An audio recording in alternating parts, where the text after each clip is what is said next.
So I am super excited to chat with Juanique Grover as we are going to be talking about gut health, of course, tying it into thyroid health, thyroid autoimmunity.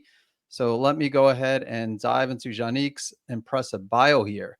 So, as the owner and founder of the esteemed Provo Health Clinic, Juanique Grover has dedicated her life to revolutionizing the way people perceive and achieve holistic wellness.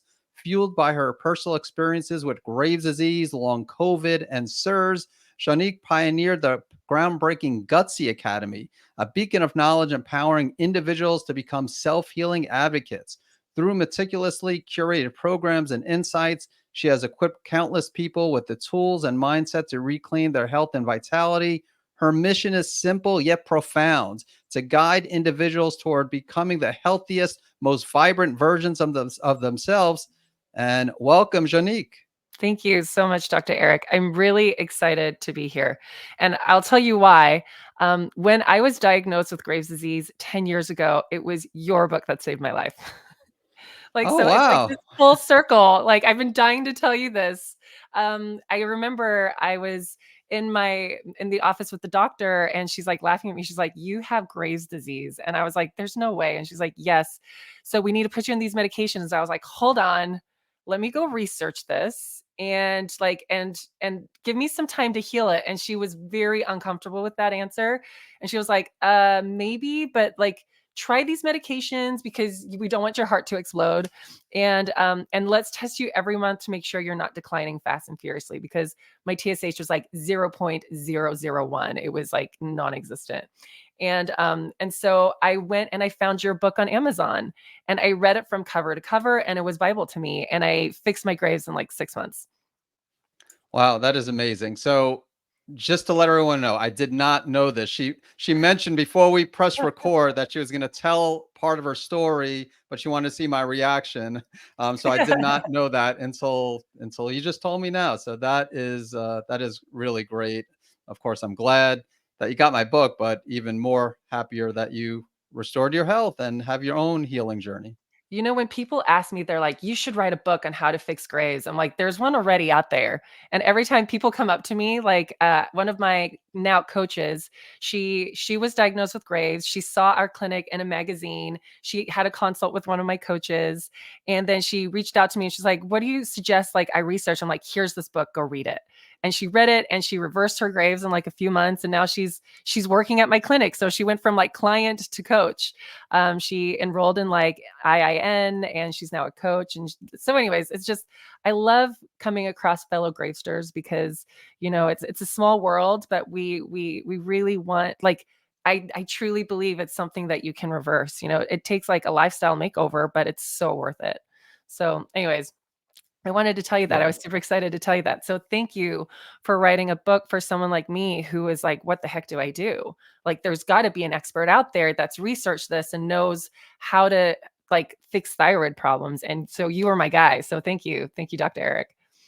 Yeah, thank you. I'm almost speechless. I appreciate that though. That's again just happy that you found my book and happy that you listened and and Yeah. got the results that you did and helping others. Now you're successful, have a lot of success helping people with autoimmune conditions of different kinds, not just Graves, but I'm sure you see also a lot of Hashimoto's and other non-autoimmune, I mean, non-thyroid conditions as well.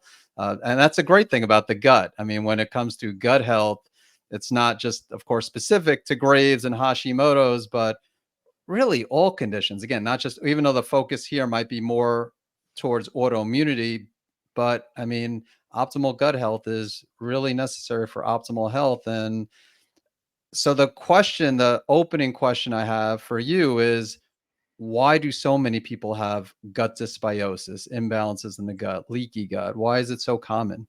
So that's such a great question. So if you take, let's take we'll make up a person A. They are born into the standard world, right? The standard American world. And mom's first foods to this baby is like cereal or Cheerios or some kind of wheat thing. So they're eating food that has herbicides, pesticides, and glyphosates, and all of these things disrupt and destroy your microbiome. And so they're eating contaminated food from a very young age. Not only that, but children from a young age. I mean, how many babies are given antibiotics in their eyes when they're born? Or how many babies were exposed to antibiotics because mom tested positive for group B strep? Right? How many babies that turn into toddlers have chronic ear infections? And so they're given antibiotic after antibiotic when 70% of ear infections are actually viral. So it has nothing to do with the bacterial infection. So we're eating food that destroys the microbiome, and we're being overexposed with antibiotics that destroy the microbiome from a very, very young age. We're starting the foundation of immune health very rocky, right? And so, 70 to 80% of your immune health is your microbiome. And so your microbiome is basically the eyes and ears of the white blood cells, right? They see, when like you and I right now, we're breathing in air, and there's bacteria in the air, and there's viruses in the air, and it goes through our mouth and our nasal cavity and into our stomach and then into our small intestine. And those microbes are being signaled there's invaders here. And so they produce chemicals through chemotaxis that signal the white blood cells to say, hey, there's invaders. They look like this. Be on the lookout. Right. And so the white blood cells, the immune response, and the microbiome, they just talk to each other. And so if you want a healthy, intelligent immune response to your own cells, to your food, to your environment, you have to have a microbial balance that does that for your white blood cells. I like to kind of call it like, is your immune drunk? Like, do you have do you have a drunk immune system, or do you have a very sober immune system? And what I mean by drunk is, does your immune system attack everything and anything in sight? If it's any kind of protein, it attacks it, including your own proteins, your own cells, your own neural tissue, your own fat cells, your own bone tissue, your own cartilage. Like, are your white blood cells attacking your proteins, or are they being signaled to be intelligent and only attack the proteins of viruses and bacterias that are not friend, that are foe? And so it's so important, if you're on any kind of healing journey, to realize that your microbiome is king. Your microbiome is gold. It's like the holy grail to health. And if you're not protective of it, and if you're not taking care of it, it's going to become imbalanced and send the wrong signals to your immune system and have it work against you. But not only that, your microbiome needs to be fed. And so going back to our baby like scenario, right, that is being fed Cheerios and processed foods and sugars and all of these things, they're not, babies these days are not being fed fiber, and children these days are not being fed fiber, and adults these days are not eating fiber. The average American eats about 13 grams of fiber a day. Our ancestors ate 55 plus grams. And what is recommended, our daily recommended, is 35. So the average American is eating a third of the fiber that they're supposed to. So imagine, pretend that your microbiome is like an army that is fighting off, invaders. If you only fed a third of that army, your army's going to dwindle, and you're going to get invaded, and you're not going to be a happy whatever, right? And so you're not feeding your army the fiber it desires and needs in order to service your immune function. So of course your immune system is going to be dysfunctional. Of course your immune system is going to turn against you. Of course your immune system is going to act drunk. Of course your immune system is going to act in a way that's extremely inflammatory to your entire body. So I hope that answers your question. Yeah, no, a lot of good information there. So thank you for that response. Sticking on the topic of fiber. So I agree with you that I do recommend fiber-rich foods.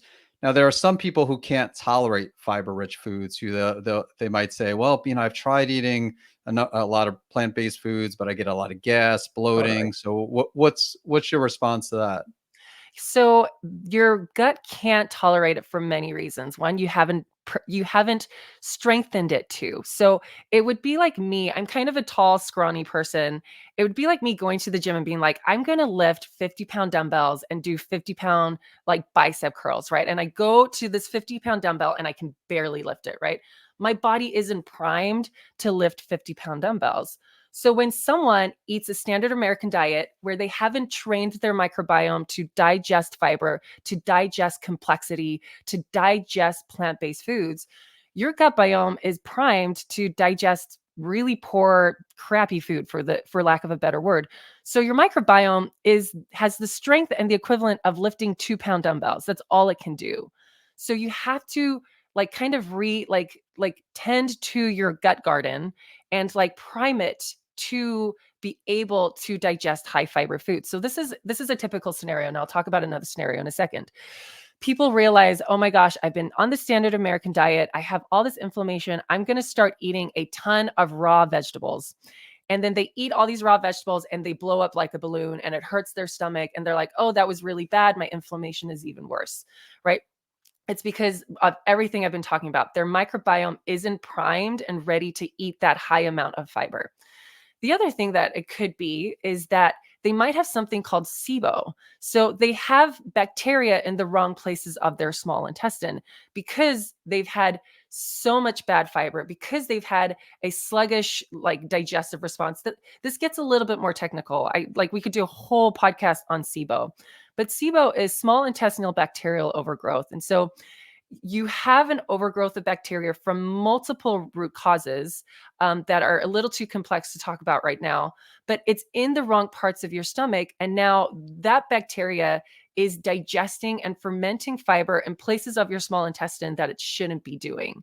And so what you have to do is you have to get high motility and you have to get those bacterial species back into the places that they're supposed to be. And so there could be many reasons, but if you are person A, like the one that hasn't got a microbiome that is primed and ready to digest fiber, there's a very simple solution, and it's either cooking, sauteing, steaming, or soaking your food. Because what that does is it helps to break up the fiber.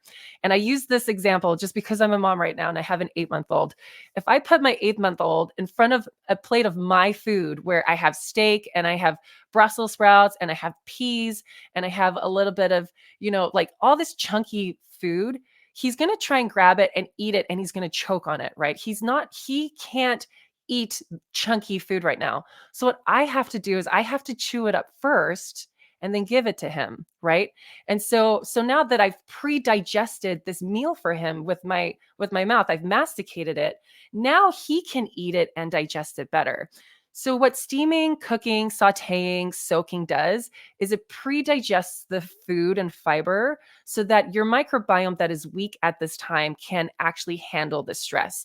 And then you slowly increase your raw food. So I tell most of my clients, like the majority of your food, you'll be like about 90 to 100% of all your vegetables that have high fiber, you're going to have to cook, saute, steam, or soak. And then once you've soaked it, you have to cook it, right? Like that's going to be about 100% of your food until your microbiome can handle 10% raw food and 90% cooked. And then over time, you're going to go to 80% cooked and 20% raw. And then over months, if not years, eventually it'll get to 50-50. And then it won't matter because your microbiome has been designed and has been grown to digest the fiber. But I love the saying, if you don't use it, you lose it. So if you are not using the microbial species that their job is to digest complex fiber from vegetables, if you're not giving them complex vegetables to begin with, they're going to die and they're going to dwindle in number, right? And so you have to slowly grow them back. All right. You have to just gently coax them back into living. And that could take months, if not years to do. And so I tell people just be really gentle, be really slow, trust the process. Like they're in there, their numbers are just really small. So in order to get more of them, you just have to feed them, but you don't fire hose them with food and fiber. You just gently sprinkle some fiber here and there, and then you increase it over time. All right, wonderful. Well, thanks for that explanation. Do you have any concerns, sticking on the topic of fiber, with carnivore diet, ketogenic diet? I mean, I do have some concerns too. I mean, I know that they can, especially carnivore, a lot of people with autoimmune conditions can potentially benefit, but long term, I do get concerned about the impact of Mhm. that type of diet on the gut microbiome. So I didn't know if you also share that or. I do have opinions about that. And I'm just going to speak research. So the research shows us that the more microbial species and the higher in certain species that you have in your gut, the healthier your immune response, the better you can absorb nutrients and produce nutrients and assimilate nutrients. So what the research tells us is that someone that eats meat and vegetables and has a variety, the more variety you have, the better your microbial species and numbers, the better your immune health. Like paper after paper after paper says that. What we see with carnivore is that it's basically an extreme elimination diet. And so because when people get really ill and like their microbiome becomes so dysfunctional, it's just like, I'm going to use again, it's a drunk microbiome down there, and it's like everyone for their own, right? And so people try to eat vegetables and they try to eat certain things, and it triggers their immune response, it triggers bloating, it triggers gassiness, they're uncomfortable, they feel sick. And so they go to a carnivore diet and all of a sudden they're feeling great again. And it's because of that dysbiosis of bacteria. They've eliminated every fiber on the planet. So they're not feeding the bad bacteria that is down there anymore, which is causing all the problems. So they're just eating meat and they're feeling good and they're not getting that response. And so I think a carnivore diet is actually really good short term. But in my schooling, from doctors that I've spoken with the research that I've seen, it should never be a long-term thing. And so when I have people that are really ill, I either put them on like an autoimmune paleo or some kind of elimination diet to just get the angry inflammation down. And then we go in and we try to heal the microbiome without exacerbating it, right?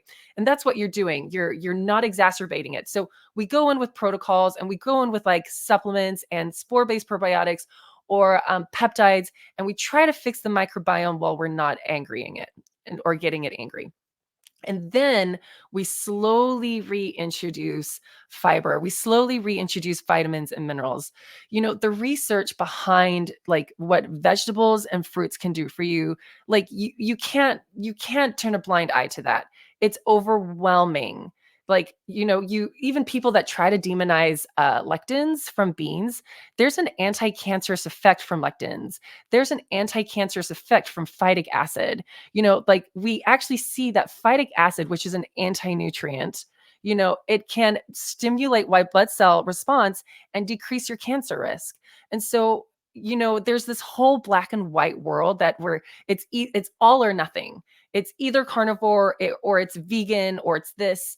And what we haven't taken into account is people's bioindividuality and their microbial species down there. Like basically, it really comes down to what is your microbiome able to digest and assimilate right now. And so it really like people that are stuck on carnivore, it's because their microbiome is angry. Like their microbiome has been dysfunctional and dysbiotic for years and years and years. And this is an extreme thing that they have to do in order to not angry it or enrage it. Right. And so it's like we need to fix the microbiome so that they can start reintroducing more foods again, so that they can get variety of nutrients, which allows healthy mitochondrial function, cellular function, brain function, all of it. And so that's a long answer to probably a very simple question, but it's extremely complex. Like, again, carnivore is just an extreme elimination diet that people feel really good on, but I haven't seen the research of that over years and years and years, and I don't think it's positive. All I've seen is anecdotal evidence of clients who have been on carnivore and like their cholesterol's all cattywampus, and like some of their inflammatory markers have gone up, and it's just it's tricky. It's really tricky. Yeah, no, I appreciate that explanation. I mean, it just sounds like then carnivore, I think we're on the same page. I mean, carnivore short term while healing the gut, while correct. So it's not a permanent solution for the dysbiosis, but if someone follows it temporarily, and which will help with the symptoms while trying to improve the gut microbiome. And then, as you mentioned, when it comes to eventually introducing vegetables, just take it slowly, maybe start with, like you said, 10% veggies, not and just or cooked veggies, just like not well, you talk about the raw veggies, and so that's a little bit different conversation. But if someone is following carnivore, and again, we're not recommending or not recommending carnivore, but I brought it up because it is a hot topic. But if someone's chooses to follow carnivore diet and then introducing plant-based foods, again, it should be a gradual process, essentially. Totally.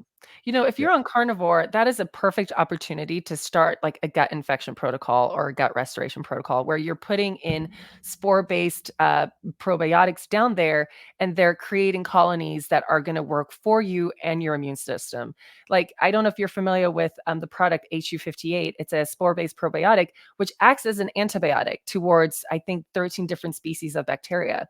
So when you're on this elimination diet and you're not enraging your microbiome, then put spore-based probiotics down there to start fighting off the bad bacteria, killing it, and then creating new healthy colonies of bacterial species down there. So yeah, carnivore is a great time if you're on it for 3 months to really go and like revamp the microbiome to make sure that it's a microbiome that starts working for you instead of against you. I don't think we were designed to be on such strict elimination diets. Like the research doesn't support that.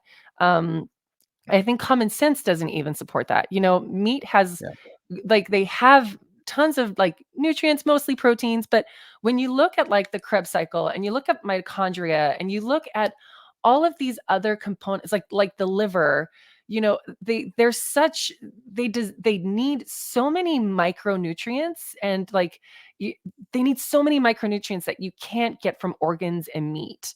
And if you starve the body of those things, you're going to see mitochondrial oxidation. You're going to see liver sluggishness. Like you can't not because science says so. Let's switch gears to talk about stomach acid. So, what Yes. are your thoughts about stomach acid? Do you see that it's commonly low in your patients? What approach do you take when it comes to low stomach acid? I love this question because stomach acid, you know, I said the microbiome is king and it's the holy grail, but actually when I teach my courses and classes, like all my students know, like the like stomach acidity is the holy grail to digestion, you know. And so if you don't have enough stomach acid production, you're not breaking down food, you're not absorbing food, you know. So let's talk about stomach acid. And a lot of people are like, well, stomach acid is bad because so many Americans have heartburn and like the most commonly prescribed drug is a PPI. And I want to talk about that. And I want to talk about the nervous system really fast. So we all know sympathetic dominance. That's when you're in fight or flight. And then we know the parasympathetic nervous system, which is rest, digest, and heal.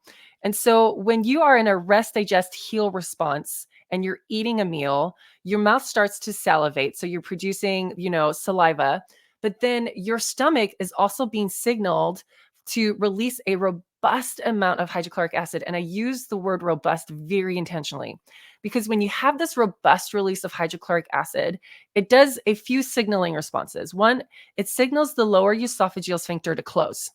All right, so robust release of hydrochloric acid tells the sphincter right above the stomach to close so that when food comes down and mixes with hydrochloric acid, it doesn't slosh back up and cause burning in your esophagus, which causes heartburn. But not only that, hydrochloric acid signals the hormones cholecystokinin and secretin. And so, what those hormones do is they signal the gallbladder to one, contract and release bile, and they signal the pancreas to release their digestive enzymes, which all sound like amazing things that we absolutely want when we're eating a meal because we want a lot of hydrochloric acid. We want all of that bile. We want a lot of pancreatic enzymes to break down our food as much as possible so we can absorb we can absorb as much nutrients out of that meal as possible, right? So that's when we're in a parasympathetic state. When we're in a sympathetic dominant state, so we're in fight or flight, our brain doesn't signal the stomach to release hydrochloric acid. And so we have maybe, we'll say like 50% production of hydrochloric acid. So now let's say we're eating carnivore and we're eating a lot of meat and we're eating a lot of fat, and that meal goes into our stomach and we only have a little bit of hydrochloric acid. That protein isn't breaking down. So we're not breaking down the meat. And so the lower esophageal sphincter is not getting signaled to close. So now we're getting heartburn. That food is just sitting there and it's rotting because the hydrochloric acid isn't emulsifying it and moving it forward. The bile duct, the gallbladder isn't releasing its bile.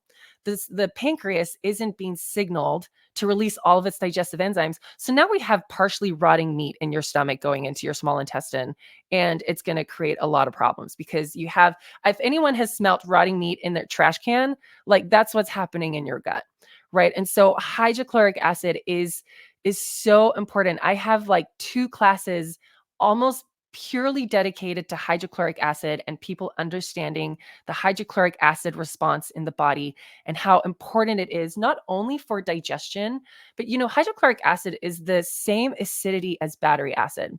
So it's kind of like, I like to call it the bouncer at the nightclub. It keeps bad pathogens away. If you're breathing in bacteria and viruses, it's not getting past that bouncer in the stomach and it's not getting to the small intestine. The stomach is keeping bad bacteria at bay, and it's allowing a reprieve from your immune system. So when we go on a PPI and we reduce that hydrochloric acid, we now get bacterias like H. pylori that come out to play, and then they form ulcers, right? And nobody wants that. Right. So we want the bouncer at the nightclub to keep nefarious things away from your body, away from your tissues, away from your immune system. And so hydrochloric acid is so, so, so important to understand and to balance and to make sure that you're producing enough. And if you're not producing enough, you're supplementing enough to help you absorb and signal your body to digest and signal your digestive organs to turn on. Great question. Yeah. So, what approach do you take? I mean, obviously, you want to do things to improve the health of the gut microbiome. I assume if someone tests positive for H. pylori, you might do things to address H. pylori. Do you recommend supplements like bitters, betaine HCl to support stomach acid? So all my students know that yes, all of those things, like they're all helpful, but what you really need to do is work on the lifestyle thing of getting out of a sympathetic dominant state. And that can be as simple as 3 deep breaths before every meal. It's like really being intentional and slowing down. It's not eating on the go, right? And so first we want your brain on board, because if we don't have your brain on board, you're going to be dependent on supplements for life, and nobody wants that. Everyone gets frustrated. So there's multiple things. So I like people to do the baking soda test. Are you familiar with the baking soda test, Dr. Mhm. Eric? Yeah. So Yes. doing the baking soda test, and if you fail it, then you for sure need a support with hydrochloric acid. Ca So my ca fa- ca Go ca ahead. For those who are listening who are not familiar, though, can you talk about it? Yes. So the baking soda test is something that you do first thing in the morning. You take half a cup of water and a quarter teaspoon of baking soda. Make sure it's fresh baking soda, and you mix it together. And that's the first thing that you want to hit. You want it to hit your stomach acid first thing in the morning. So don't eat, don't drink anything. Take this thing. And then you time yourself. As soon as you drink it, put a timer on. Now, the baking soda and the water is going to mix with your own hydrochloric acid, and it's going to produce CO2 gas. And so when it mixes with your stomach, you should start burping within 5 minutes, unless you don't have hydrochloric acid. So if you're not producing hydrochloric acid, you're not having that CO2 buildup, and therefore you're not burping. So a lot of people will do the baking soda test, and after 5 minutes, like they'll time until like 20, and they're like, I didn't burp at all. Or some people will be like, I burped at 25 minutes, or I burped at 15 minutes, or I burped at 8 minutes. You should burp within 5 minutes. So if you failed that, you need to support your hydrochloric acid, right? You need more hydrochloric acid in your stomach. And so there's a very specific way on dosing hydrochloric acid. It's not a one size fits all, right? And so one product that I really love is actually Zypan, like from Standard Process. I love suggesting Zypan, and they just start with 1 per meal per day and increase over time until they figure out like their maximum. And but like, hydrochloric acid, I would say they could start with that, doing the baking soda test, and then start using hydrochloric acid pills, which is hydrochloric acid and betaine, to help them digest their foods. They can also use digestive enzymes as well. Like all of these things can help. Using bitters, what I love about bitters is that it actually signals the brain to release the juices, right? So one of my favorites is Digest Forte, actually from Standard Process as well. But you're supposed to suck on it before meals, and it tastes terrible. So people don't love to do that one, but it's really effective, right? Like you suck on it, you start to salivate, your stomach starts to produce hydrochloric acid. So you could use bitters to have your body naturally produce hydrochloric acid. It just takes a little bit of more forethought, right? Like if you can remember to suck on that 15 minutes before your meal, amazing. right? And so there's so many things that you can do to support upper digestion so that you are digesting and absorbing optimally. Yeah, but it's important, like you said, the stress. I mean, you got to address the diet and I mean, the stress, the lifestyle factors. If you're stressed out all the time and that's suppressing the production of stomach acid, then again, the Zypan, the bitter herbs, not going to have as much impact. And it's funny you mentioned the Digest Forte because I did attend not too long ago a standard process seminar and I got a bottle of that and I just forget to take it. I was Yeah. like, you know what, I'm going to take bitters before my meals, and I don't know if I really needed it, but I'm a supplement junkie. It's like I like taking different things and trying different things out.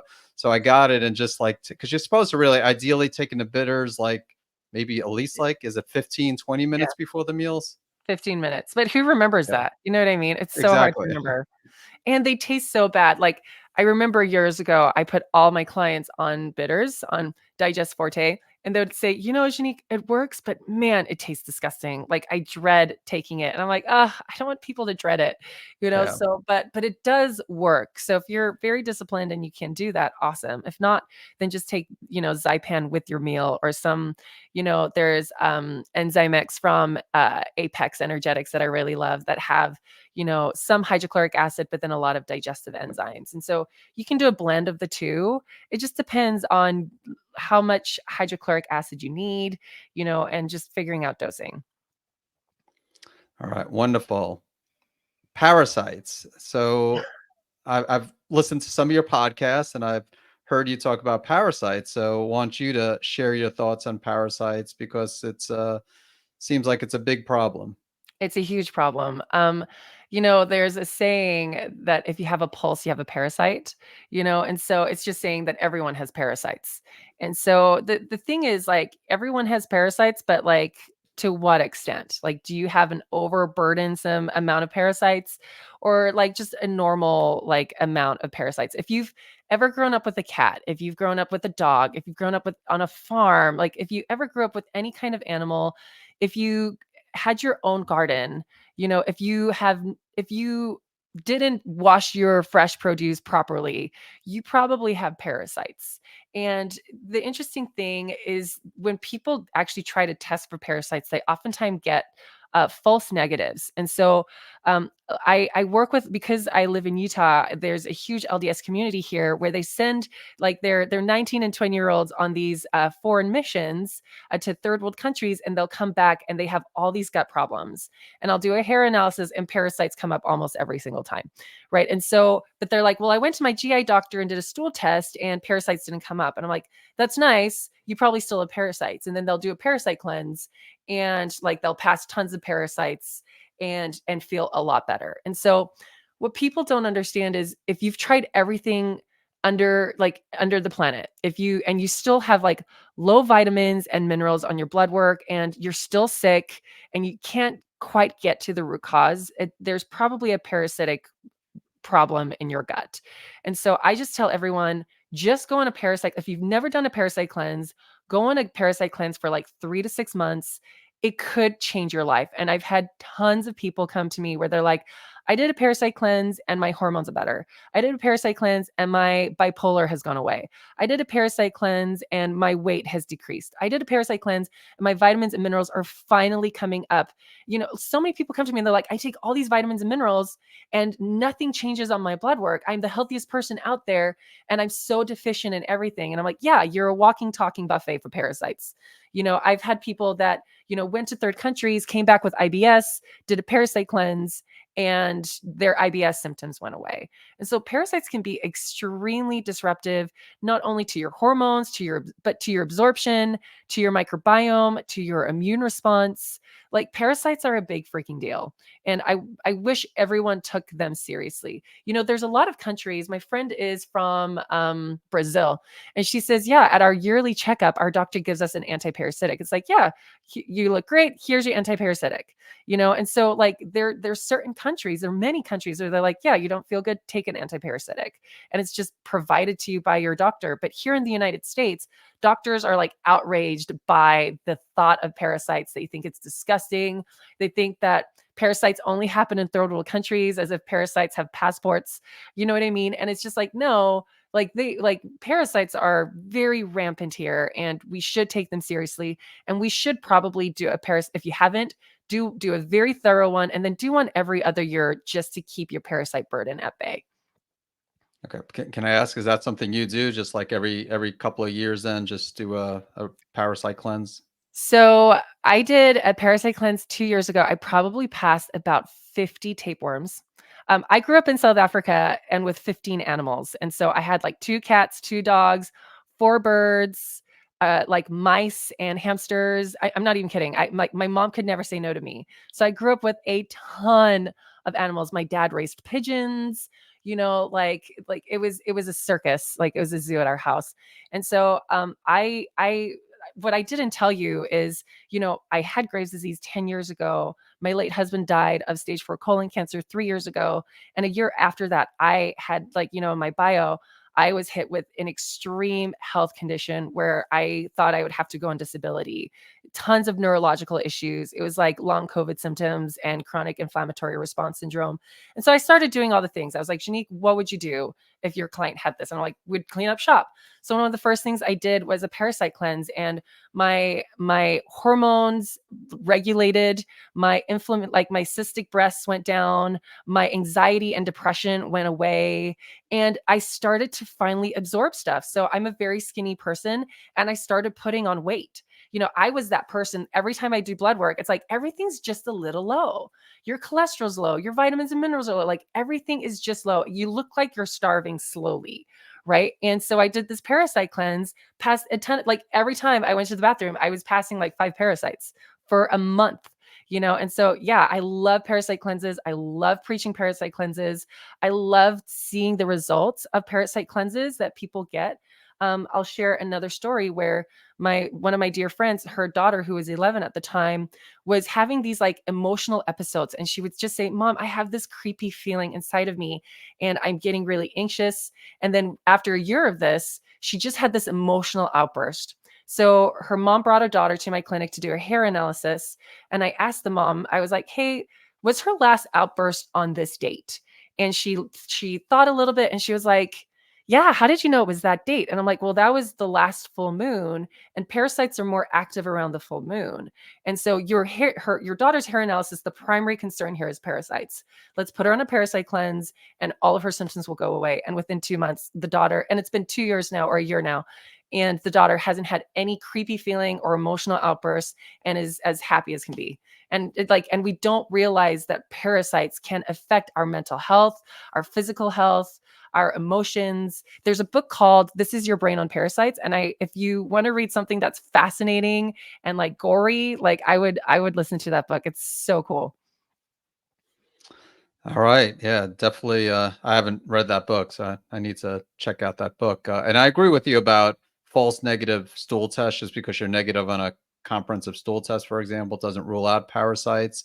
I Totally. wasn't aware of hair testing for specifically. Is it just for parasites or different types of infections? So what we do is a bioresonant hair scan, and so it used the bioresonance of your hair and your tissues in the hair follicle to see what is stressing your body at the time. And so it's not like tissue testing or anything like that. It's more like, there are people that do meridian scans to find imbalances and whatnot. So it's something more like that, where it tests the body to see what are the primary concerns. And I like to compare it to blood work like this. And it's interesting because most of my clients do hair analysis and blood work, and there's tons of overlap, right? But blood work is like a small picture that is it has tons of definition, right? So you can only see so much and it's not a lot. Whereas a hair analysis tests for tons of things like EMFs, parasites, viruses, chemicals, like you name it, it tests for it. So it's a giant picture that's kind of blurry. So even though it says parasites, I don't know which parasites. Even though it says viruses, I don't know which viruses. Is it CMV? Is it COVID? Is it like, I don't know. Is it Epstein-Barr? But oftentimes my Epstein-Barr people, their primary is always virus and post-virus. All of my Lyme people are always bacteria and then virus, and so it shows us what it is, but not the specificity of it. And so we love to use that in our clinic because, it helps us have conversations around like, oh, your heavy metal toxin burden is up right now. Like let's help detox you from like heavy metals, and you'll probably find your energy improves, or you'll probably find that you'll lose weight. And so a ton of people that have gone from doctor to doctor to doctor, where doctors are like, we don't know what's wrong with you. You look your labs look perfect. They'll come to us and we'll be like, well, they're not testing heavy metals, and they're not testing for parasites, and they're not testing for chemicals and EMFs. And I can't tell you how many people test super high for EMFs. And so, and it's EMFs that are making them feel sick. And so we say, okay, just try these few things, eat these foods that help mitigate the radiation from EMFs, and you'll be fine. All right, very cool. So when it comes to testing, you said you do blood testing, you do that the bioresonance hair scan, and Mhm. then is that pretty much it, or do you do any other types of tests, or does it depend on the person, or? So it depends on the person. We have a naturopathic doctor at our clinic at Provo Health. His name is Dr. Wright, and he's phenomenal. And so he will take the very, very complex cases and do whatever testing they need to, whether it's mole testing, urine mole testing, or Lyme or Epstein-Barr. Like he'll do whatever test is necessary. Whereas my health coaches and I, we just do the hair analysis, and some of my coaches do the blood chem analysis as well. And so the blood chem analysis, it used to be 12 vials of blood, and we're checking vitamins, minerals, inflammatory markers. We're checking cholesterol and iron and ferritin and, everything that doctors don't test for. We're looking for things and then some, and so we're looking at a really, really big picture to see like, what is it that could be causing your problems? And so with that in combination with the hair analysis, it gives us a big and a small picture, and we can often see so much overlap that it's like, okay, it's really clear what's going on here. All right. Well, you covered a lot. I mean, there's so much to cover with the gut. I mean, there's so many other things I want to ask.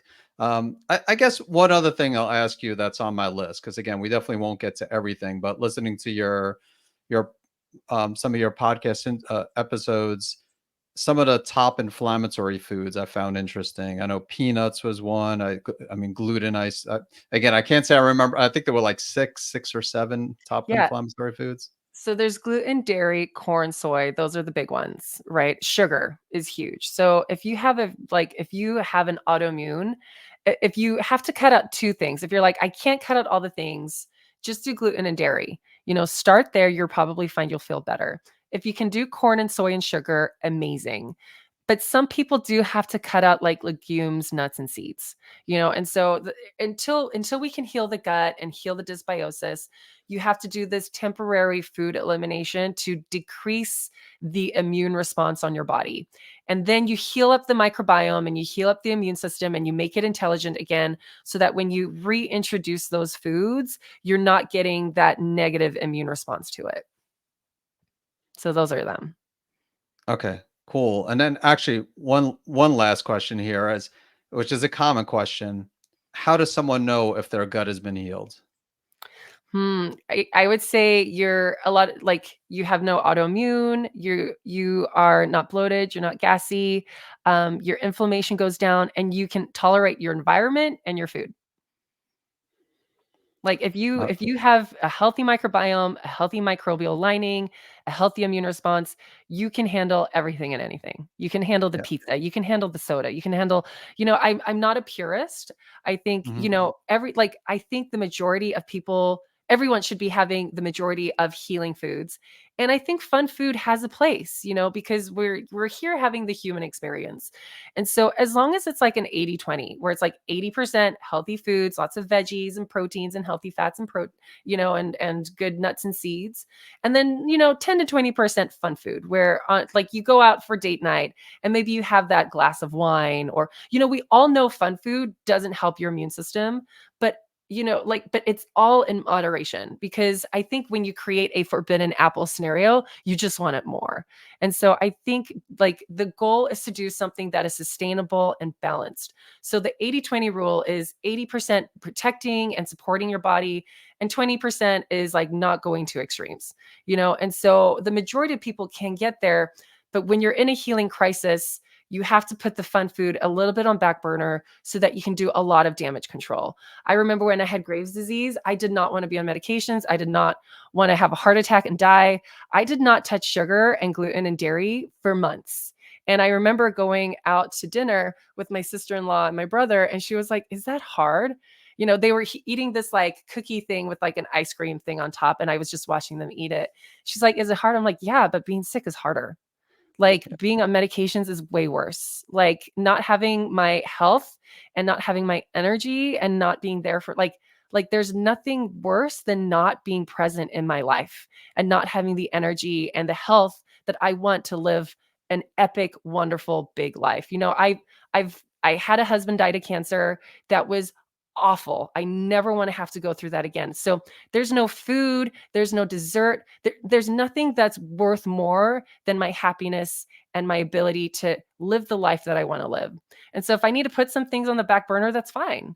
And so I hope people can approach their healing that way, where it's like, you know what, it's just a temporary, like let's just cut out the inflammatory foods, heal the immune system, heal your body, and then when my body is healthy, it can handle those things later. But a lot of people don't realize, I want to use this analogy. When you are in a healing crisis, think of it this way. Your body needs, we'll call it 100 biological bucks. Your body needs 100 biological bucks of vitamins, minerals, macronutrients, and micronutrients, right? It needs 100 of that a day in order for you to survive and thrive and do all the cellular functions in your body. But let's say you ate the standard American diet and you only ate $25 to $50. That other 50 has to come from somewhere, right? So you put it on a biological credit card.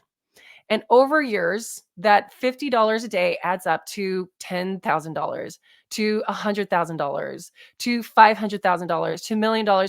And not only are you racking up this credit, but you're racking up the interest too. And so now someone who's in a healing crisis has $1 million on a credit card and it's accruing interest. And they come to me and they're like, I want a quick fix and I want it fast. I'm only willing to pay off $30 a day of my $100 plus interest. And I'm like, honey, your interest is $500 a day. Like we have a lot of catching up to do. And so that's why like people like you and me were like, you have to be in it to win it in the beginning. It's not going to be like that forever, but you have a lot of damage control that you have to do right now. It's like a burning building. If you've ever watched a building burn, it requires so much water for hours to just stop the flames from getting bigger. So it kind of looks like at first nothing's happening. You just see this fire getting bigger, bigger. Even though there's tons of water going on, they're utilizing that water to just slow down the momentum of the fire, right? And then over time, then the momentum stops, and then slowly the flames get smaller and smaller, and then they catch momentum and they get small, small, small, small, small, and they die out, right? A lot of people can't get to I need to slow down my momentum. They're not willing to like put the effort in and really give it a go. And it's like, you're accruing so much inflammatory interest right now. Like we have to do a lot of damage control. And, if you want big lifestyle results, like if you want to like radicalize your health, you have to radicalize a little bit what you're doing on a day-to-day basis. It's not going to be like that forever, but we have a lot of damage control we have to do right now. And so just like trust that your body can do it. Trust the process, give it time, like you're in it to win it. Like just enjoy the journey. It's not going to be a few months. It's not going to be maybe a year. Like it could be a few years, but like like your body can do it. So just so buckle up and enjoy the ride, basically. I don't know if that's encouraging at all, but I do want to give people a realistic timeline and just, like it's like everybody wants the quick fix, and it's not quick, but it's so worth it. And a lot of people, as they're on their healing journeys, they get to know themselves so well and they get to know their bodies, and it's such a rewarding journey to be on. Yeah, I agree. I mean, nobody wants to give up the fun foods. I mean, I certainly didn't when I was dealing with Graves, but I did, like you, I did, and I did it because I wanted to get better, and I knew it was, or at least I hoped. I didn't know at the time because that was my first experience with Graves, and didn't work with other people at that time. And same thing with you. So I didn't know if I'd be able to successfully eat the fun foods in the future, but thankfully I can, but like you said, in moderation. I'm just like you most of the time eating healthy, but I Right. think it is important to mention that to give people hope that it's not going to be, restricting those fun foods forever. It's Right. just that when you reintroduce them, you don't want to be eating fun foods every single day. Right. And we live in such a beautiful day and age where there's so many companies producing healthy, fun foods Yeah. that are sweetened with stevia or sweetened with like other non-inflammatory ingredients. And so we can swap things out and still really enjoy our food and have it still be fun. It's just, it's not the Reese's cups and it's not the milkshake from Wendy's and it's not that, but it's still good and it's still satisfying. And over time, it's interesting because over time, as you start feeding your microbial species fiber and vegetables and healthy foods, they're going to change in numbers, which means they're going to change the signaling to your brain to start craving those things. It's actually fascinating. Your microbiome tells your brain what to eat. Right. And so if you're feeding your microbiome processed foods, those microbial species are going to grow in number and they're going to signal your brain to eat more processed foods. But if you starve them and feed the microbial species that eat fiber from vegetables, if you start to feed them and they grow in number, they're going to start telling your brain, I want more of that food. And you're going to eventually start craving that food. And you're going to start craving like that plate of sauteed vegetables. And like you'll wake up and you'll be excited to eat this meal of like sauteed veggies and avocado and nuts and seeds and eggs and you'll think it's like the most delicious thing on the planet. And then you'll look at a pizza and you'll be like, I don't really feel that. I don't want to eat that. Like it smells nice, but like my brain isn't having that pleasure center hit like it used to. And so it's really fascinating. The body is amazing at how it changes and adapts according to the environment that you expose it to. Yes, definitely agree. And this was really amazing. Really enjoyed our conversation. And can you let people know where to find you? I know you also have your digestion restoration course, so feel Yeah. free to talk about that as well. Yeah, so you can find me on Instagram. I'm Gutsy_mom. My clinic is Provo Health. So just at Provo Health. I have a bunch of free resources. So if you want to listen to my podcast, it's been going for like 5 years. It's called the Gutsy Health Podcast, where, you can get a lot of great information and tools on like how to be a self-healing advocate. I'm all about people becoming self-healers, right? Like 95% of the healing happens at home, 5% happens at testing in clinics, right? So learn the 95% and like just be a badass self-healer. So you can get free information from my podcast at My Gutsy Health. You can sign up for my free classes. I have some free classes on like the 3 root causes to gut health issues, but you can also join my digestion restoration course. The course is phenomenal because it gives you tons of resources, incredible learning. Like I'm taking some students through it right now, and people are like they take the courses and they're like, I finally have hope that I can heal someday. And it's because they're understanding the how and the why. Like they're like it's making sense how they got sick, and they're seeing a path forward out of the mess, right? Whereas when you go from doctor to doctor to doctor, you're just bouncing around, not knowing the direction and where you're going, and you just feel helpless, and then you're not going to stick to a program. So the digestion restoration course really lays out for you the root cause to your health issues and the pathway out of it. And so for listeners today, if you want to sign up for my digestion restoration course, you can get $50 off when you use the code thyroid. And it's going to teach you how to be a gut healing expert. It's going to give you all the food resources, supplemental resources, lifestyle ideas and things that you can change so that you can become really clear at what it takes to really get out of the funk of whatever dis-ease or dysfunction you have. And it doesn't really stop at gut. Like if you have, like thyroid, because all autoimmune disease starts in the gut. If you have low hormones or, hair, skin, nail issues, like you need to become an expert in how to heal your gut because everything starts there. The root cause to all health diseases begins in the gut. And so that's why I'm so passionate about people starting with that course. If you've utilized all the free resources and you're like, I want more, do my digestion restoration course, because it's a $1,900 value that when you use the code thyroid, you get for $200.